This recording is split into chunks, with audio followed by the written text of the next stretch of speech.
पुरीवासी को श्रीमंदिर में सहज स्वतंत्र दर्शन पर एमार मठ चकड़े एकाठी हेले शह शह सहरवासी महाप्रभु उद्देश्य दीपदान करने सहित स्वतंत्र दर्शन व्यवस्था पुनर्बार दाबी कले पुरीवासी पूर्वर श्रीमंदिर सेवायत संघ तरफ पुरीवासी दर्शन पर प्रशासन को दाबीपत्र दि जाइथिला एवं आईन मंत्री को अवगत करागला तेबे पुरीवासी स्वतंत्र दर्शन व्यवस्था उपर विचार करा जाउछि बोली आईन मंत्री कहिथिबा बेले गतकाली परिचालना कमिटी बैठक में संपर्क में आलोचना होइतिला। जिलापाल अध्यक्षतार सब कमिटी गठन होई पुरीवासी दर्शन पर एक एसओपी कराजिबो बोली गतकाली परिचालना कमिटी बैठक पर मुख्य प्रशासक प्रतिक्रिया रखिथिले। आमर ओडिया मौड़मणिंकर यही देवता यही कला शांत यही आमर महाप्रभु यही महाबाहु आम टे दर्शन वंचित हो तेणु आमर जो गोटे गुहारी जे नहीं जे आमको टे शांति आमको टे दर्शन कर दियो ये आम दियो ये देवता नुह आमर घर दियो आमर ये कुल देवता आम दर्शन खंडे करें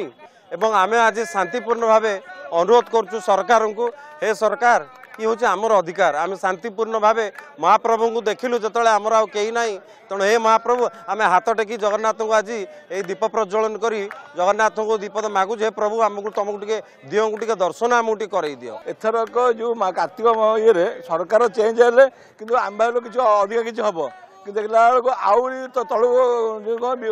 पानी गति तलमुआ से तलमुखा ये अच्छी आम एथरक अबड़ा टे कार्तिक मास टे पाइलुनु जो द्वारा कि बाहर लोक प्रबल आसिले माने आम दर्शन तो मिलानी एक अबड़ा टे आनीपारूनु कि भाव में पुरी सहरवासी महाप्रभु को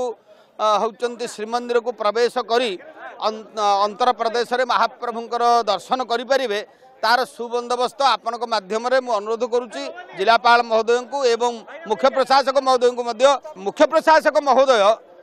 जिलापाल को गोटे स्वतंत्र एसओपी दायित्व देइचंती जिलापाल महोदय होती व्यवस्था को यथाशीघ्र करंतु।